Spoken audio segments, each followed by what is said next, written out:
boxe, você toma um soco com uma luva, você cai, tem o juiz que olha para o seu olho. No ciclismo, você cai a 40 por hora, você bate a cabeça e todo mundo aplaude que você volta para cima da bicicleta sem ninguém perguntar se você está bem. Segurança no ciclismo de estrada profissional. Eu gostaria de fazer um aviso, um alerta, de que esse vídeo possui algumas imagens que podem ser perturbadoras. Crianças, definitivamente esse não é o momento, então escutem os seus pais, talvez esse vídeo não seja um vídeo bacana para assistir. Até mesmo para as pessoas que são mais sensíveis em relação a imagens perturbadoras. Por favor, não é clickbait, isso não é para criar retenção do vídeo, é porque realmente tem algumas imagens que talvez não sejam imagens agradáveis. De tempos em tempos eu acho que tem alguns assuntos que eles têm que ser discutidos. Então, o pessoal que for embora, galera, até daqui um pouco tem mais vídeos. O pessoal que ficou, vamos falar sobre o ciclismo de estrada. Eu acho que definitivamente entre todas as modalidades, o ciclismo de estrada, apesar de não ser considerado um esporte radical, ele é extremamente perigoso. A velocidade, os elementos externos, a pouca proteção, as condições dos atletas, é um assunto que tem que ser tratado de forma multidisciplinar, vários profissionais envolvidos, tem a questão psicológica, cultural, política do esporte, e todos esses fatores, eles não são fáceis de serem colocados numa pauta e serem resolvidos. Por isso que na oportunidade ou no acontecimento do sprint na primeira etapa do Tour da Polônia, onde um acidente foi causado por uma movimentação ilegal do ciclista Groenewegen, da Jumbo-Visma, que levou vários atletas para o chão, entre eles o Fabio Jakobsen, que ainda tem uma situação delicada, mas ele não corre mais risco de vida. Naquela oportunidade eu fiz um vídeo dizendo que eu acho que eu precisava de mais tempo para refletir sobre o assunto, porque redesenhar as barreiras de proteção, melhorar a sinalização, isso por si só é muito, muito pouco para representar uma melhor segurança para os ciclistas. Então por isso que eu acho super importante discutir isso de uma forma um pouco mais elaborada. Eu acho que talvez seja importante criar algumas referências fora do ciclismo, da onde vem essa natureza da gente entender que os atletas eles têm que se levar ao limite, e esse limite que coloca a integridade física dele em risco. Então é um sistema muito mais complexo, de novo, do que simplesmente barreira, sinalização e um sprint com uma maior área ou área de escape. No meu outro canal, Samuca Ferraz, eu falo muito sobre corrida e triatlon, então eu vou mencionar sobre corrida e triatlon porque é um assunto mais familiar. 1982, Ironman do Havaí, Julie Moss, essa imagem provavelmente vocês já viram, ela chegando completamente exausta, eu diria, sem ser a pessoa que deveria ser responsável pelo poder de decisão de continuar. Ela rastejando, ela não chega a cruzar a linha de chegada. Ela cruza a cabeça a linha de chegada na hora que os staffs vêm e pegam ela. Daí a pergunta é, diante daquele cenário, pessoas aplaudindo, é um grande momento, teve toda a dedicação, será que é essa imagem que nós deveríamos ter construído do que é uma superação? 1984, Los Angeles, Olimpíadas de Verão. Primeira maratona feminina. Gabriela Andersen, Suíça.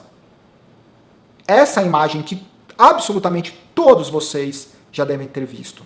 Durante muito tempo, isso foi usado como uma expressão de superação. E durante muito tempo isso foi extremamente condenado no meio esportivo, porque essa não é a imagem do esporte. Ela não era a pessoa que deveria ter o poder de decisão de continuar. Diante de um estádio cheio de pessoas aplaudindo, continua, continua, gol, você pode, você consegue.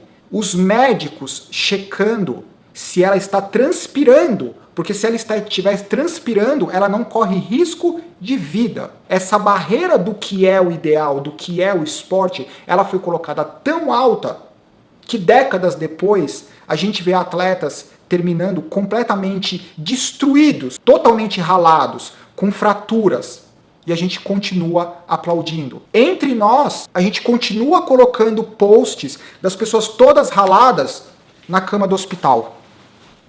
Isso acontece. Até a próxima.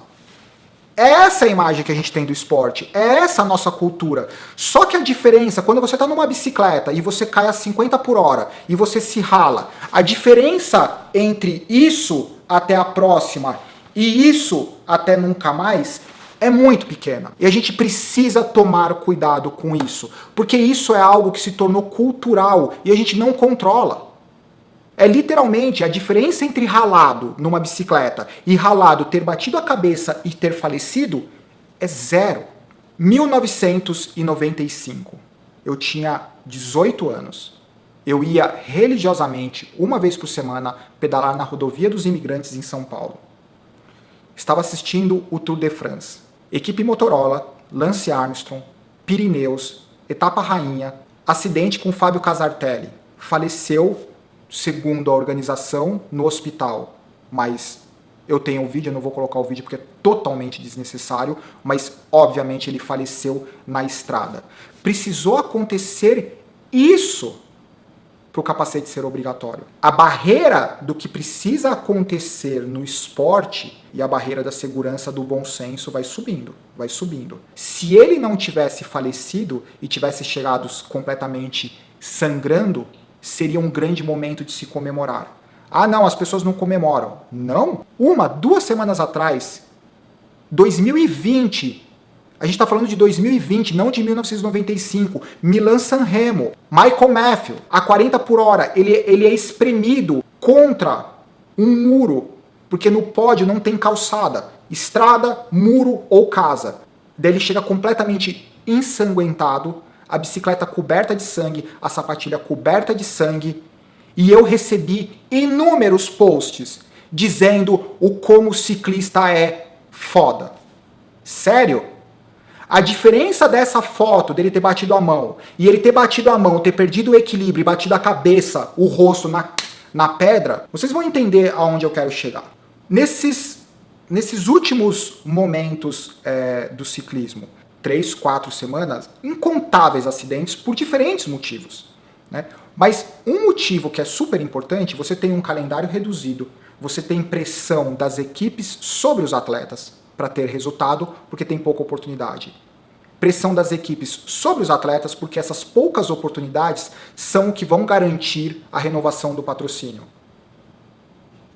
Só que quando você coloca pressão no ciclista e ele já se sente pressionado em ter resultado, isso é uma receita perfeita para que aconteçam acidentes. Porque você soma essa pressão com a expectativa, com o desejo natural de vencer, a organização que é falha, a UCI que é completamente ausente, não tem como não acontecer acidente.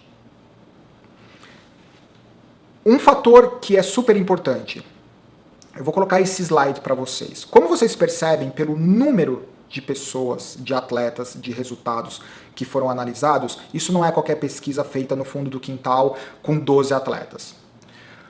Quando a gente fala de ciclismo profissional, são 25 das principais provas, as mais prestigiadas, que consideram as provas clássicas, os monumentos, as 3 grandes voltas, algumas provas de 3 a 5, 6 dias, como o critério do Dauphiné, são 25 provas. Ao longo da carreira de um atleta profissional, 78% nunca na carreira dele ele vai atingir um top 10 em alguma dessas 25 provas. 78%. Agora, quando você pega o quanto raro é um atleta conseguir um top 10, quando um atleta desse, e eles sabem desses números, quando um atleta desse tem uma oportunidade, ele literalmente vai colocar a vida dele em risco. Agora você soma que ele pode colocar a vida dele em risco com hipoglicemia, exausto, cansado, às vezes ralado, e ele não vai desistir. Se não tiver alguém que segura no braço dele para proteger a vida dele, ele vai descer, ele vai continuar pedalando. Exemplo, critério do Dauphiné, Sivakov, última etapa. No momento da descida, ele está seguindo o Julian Alaphilippe. No momento que eu estava assistindo ao vivo, para quem acompanhou o vídeo, eu ainda pensei, nossa, ele vai ter uma aula do Julian Alaphilippe. porque o Julian Alaphilippe é um dos melhores ciclistas do pelotão, inclusive tecnicamente. É uma ótima oportunidade para aprender, mas aquilo é uma competição, aquilo não é um camp training de descida técnica. O Sivakov, ele comete um erro que é muito raro você ver um profissional cometer. Um profissional só vai cometer esse erro se ele não tiver no melhor estado psicológico dele, que é você calcular errado o quanto você pode estar inclinado para voltar a pedalar. Daí o pedal bate no chão, ele perde equilíbrio e cai. Algumas pessoas têm dúvida, então eu vou colocar o trecho do vídeo com o som original para vocês perceberem que é exatamente o momento que ele bate o pedal que ele perde o controle.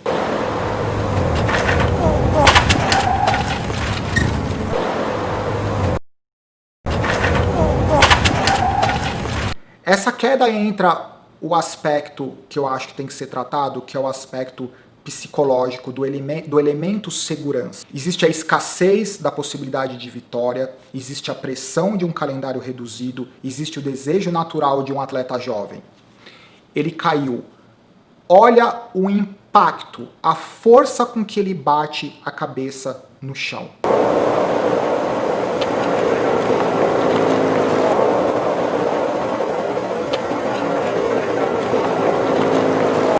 Após essa queda, essa batida, durante a queda, ele está arrastando no chão ainda. Ele já está olhando para o Julian Alaphilippe porque o cérebro dele está dizendo para ele, você não pode perder. Ele pega a bicicleta e volta a pedalar. Agora, para a gente refletir junto, ele cometeu um erro que ele não cometeria numa situação normal, ou seja, ele já estava sob pressão e talvez, a gente não sabe, talvez ele tivesse com hipoglicemia, ele não estava no melhor da tomada de decisão, por isso ele caiu. Após uma queda, com uma pancada na cabeça dessa, como que um atleta desse, ele recebe a permissão ou ele pode deliberadamente pegar a bicicleta, voltar para cima da bicicleta e voltar para uma descida a 70, 80, 90 km por hora? Isso é uma receita para acidente.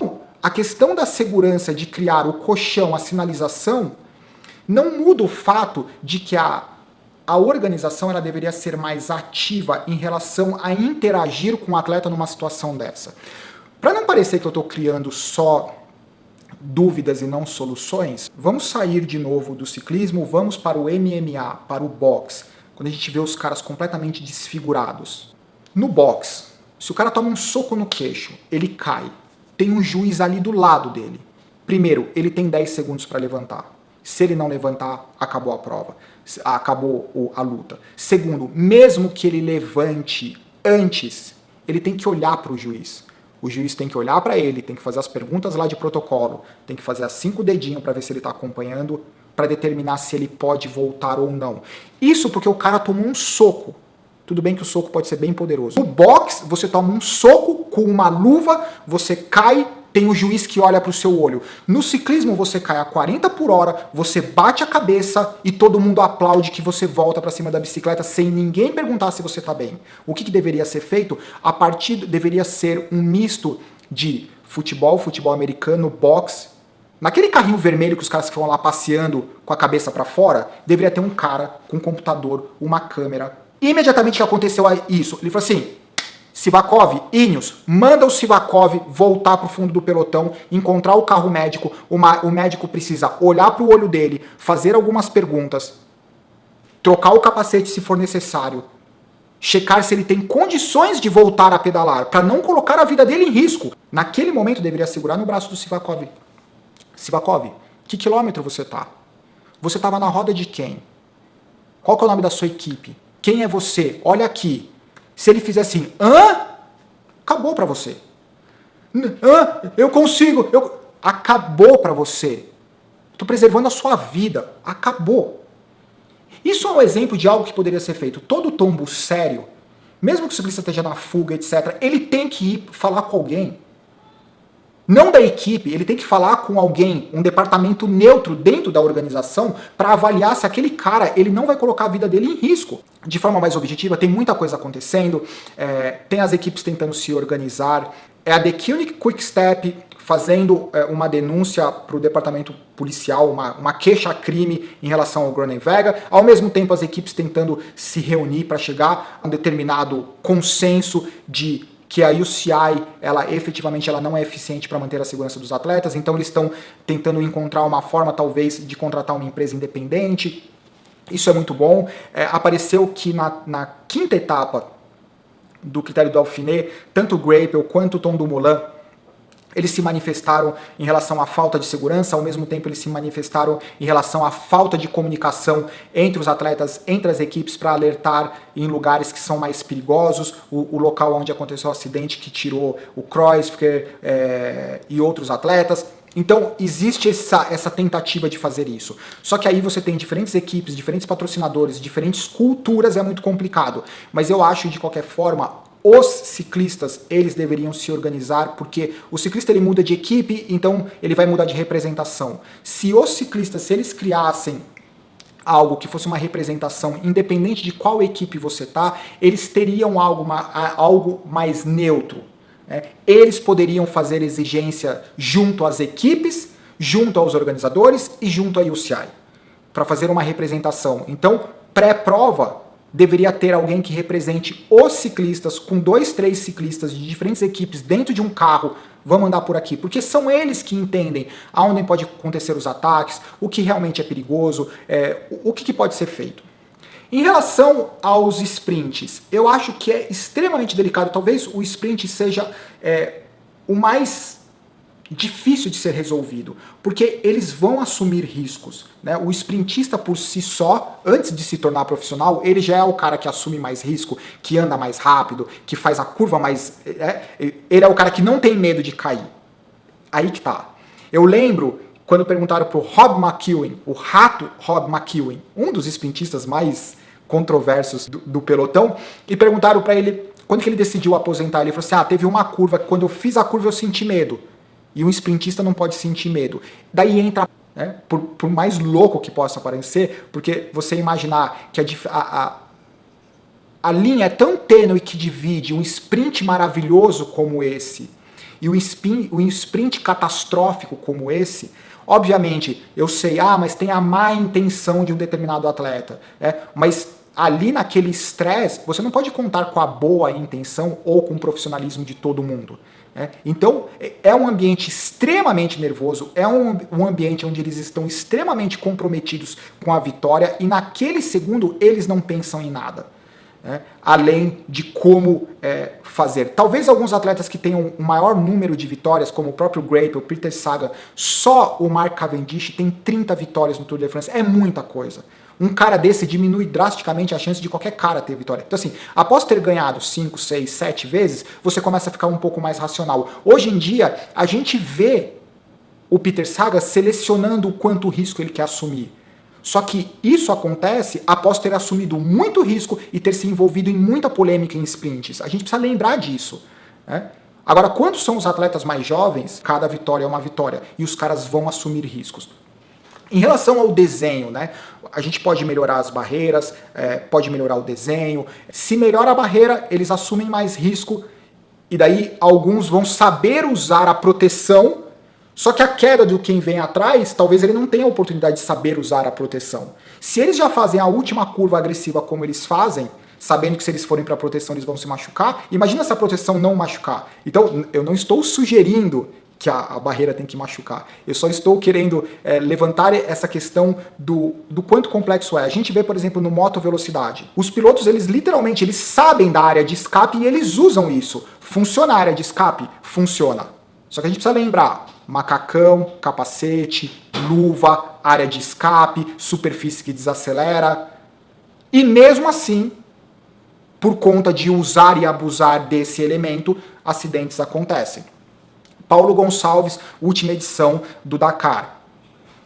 No deserto você tem praticamente uma área de escape eterna. Justamente porque eles sabem que não tem nenhum elemento como um carro, uma moto, uma parede, uma pedra, eles andam no limite, no talo o tempo inteiro. Por mais que eles tenham proteção, a velocidade com que eles caem, tem um grande número de mortes. Eu acho que nos últimos 30, 40 anos, pelo menos 22 mortes só na moto. O como organizar isso, do sprint especificamente, eu acho que é bem complicado. Daí algumas pessoas falam assim, deveria ter penalizações mais severas. Eu acredito que sim. A gente quer que o acidente não aconteça. A solução não é acontecer o acidente e penalizar. Porque a gente quer que não aconteça, a gente quer ter mecanismos que impeçam com que aquilo aconteça. O Groenewegen é um caso à parte, porque assim, foi realmente algo intencional, como aconteceu o caso do Peter Sagan com o Cavendish. Após muitas discussões, vídeos e etc., se chegou meio que ao consenso que talvez tenha sido um instinto de defesa. No caso do Groenewegen não foi, mas eu acho que a discussão desse vídeo é o que fazer para não acontecer e não qual é a pena após acontecer. Porque, sinceramente, para os familiares, para os amigos, entendeu? O que importa é que a integridade física da pessoa que você gosta, que você torce, seja preservada. Eu acho que não alivia a dor, você tem um senso de justiça, mas não alivia a dor do que aconteceu. Então eu acho que o foco deveria ser mecanismos para não acontecer. Eu acho que do sprint é super complicado. Eu acho que durante a prova tem muita coisa que é facilmente aplicável, como, por exemplo, caiu, tem que ir pro carro médico, eu tô na fuga, eu vou ganhar. Eu falei assim, eu não tô perguntando se você vai ganhar, é que nem o juiz do boxe.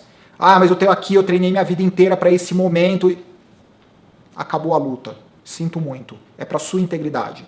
Entendeu? E eu acho que no ciclismo isso ajudaria muito, isso diminuiria drasticamente, porque quando eu assisti o Sivakov voltando para a bicicleta, após ter batido a cabeça, eu falei, isso não pode ser certo. Isso não é o normal. Por mais que no ciclismo profissional se aumente todos os elementos de segurança, ele continua tendo apenas um capacete e uma jersey de lycra. E isso, mesmo que você tenha colchão por toda a estrada, absolutamente sinalizada, sem nenhum carro, vai continuar sendo perigoso. Principalmente quando não tem uma interação em tempo real para checar se o atleta ele está em condições de tomar as melhores decisões em relação à segurança dele. Eu acho que é isso, sintam-se à vontade. Eu espero que tenha sido um bate-papo para tentar levantar algumas questões, algumas reflexões, e sintam-se à vontade, como sempre, de descarregar nos comentários. É isso, se cuidem, abraço, tchau.